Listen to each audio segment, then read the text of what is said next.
Todd Ehle. I've been lucky enough to be asked by virtualsheetmusic.com to present a series of videos that are actually answers to questions posed by viewers.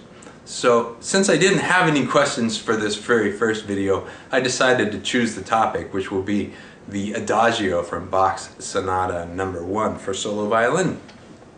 And what I'm going to try and do here is give you some ways to work on this piece and potentially interpret it, but also understand it musically and rhythmically.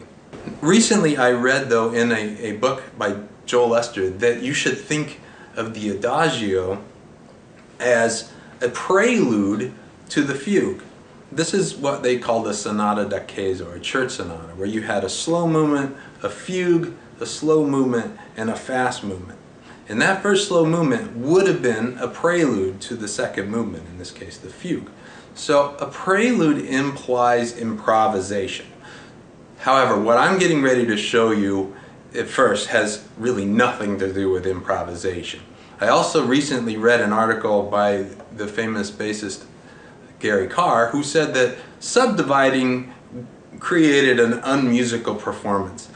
However, in this case, we need to understand how to count this before we can then take it and go be free with it.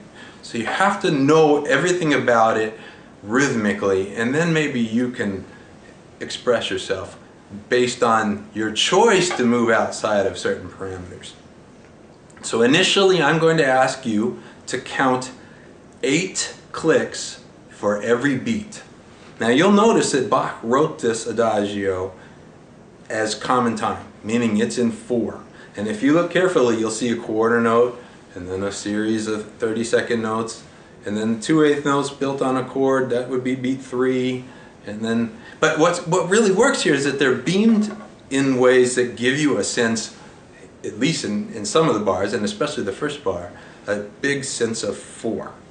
You can see beat 1, beat 2, beat 3, beat 4. But we're going to subdivide anyway. We're going to count 30-second notes for every quarter note pulse.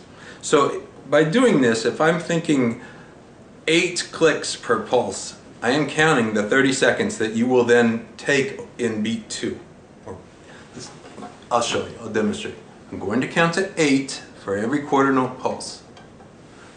1, 2, 3, 4, 5, 6, 7, 8. 1, 2, 3, 4, 5, 6, 7, 8. 1, 2, 3, 4, 5, 6, 7, 8. 1, 2, 3, 4, 5, 6, 7, 8. 1, 2, 3, 4, 5, 6, 7, 8. 1, 2, 3, 4, 5, 6, 7, 8.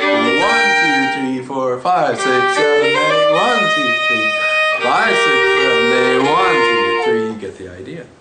Now that's pretty challenging, and it took me a while to be able to do that, but I would recommend it.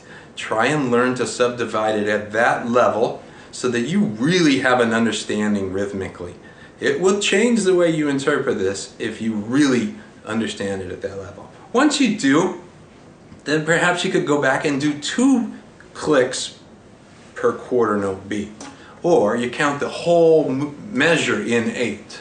So I'm going to count 1, 2, 3, 4, 5, 6, 7, 8. 1, 2, 3, 4, 5, 6, 7, 8. 1, 2, 3, 4, 5. You get the idea. Okay, so then once you understand it at that level, you have some choices. If you're going to go enter this in competition, you probably have to keep those rhythms pretty accurate, because judges will often really look for that. So go and study some recordings that are very accurate rhythmically. Jascha Heifetz. It's very interesting if you want to count the 16th, 30-second notes like I just did. 1, 2, 3, 4, 5, 6, 7. You can really do that with him. Then get out, say, Nathan Milstein and listen to him. You're going to find it a lot harder.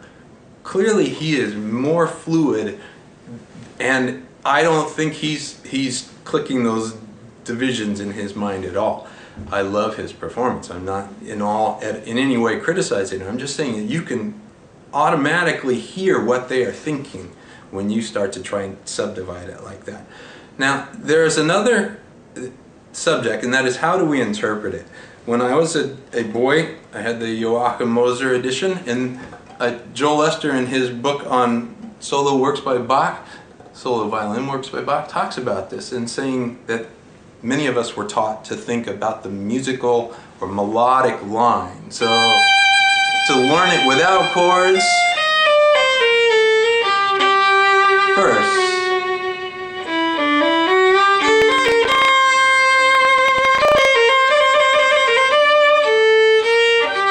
Okay, you understand that?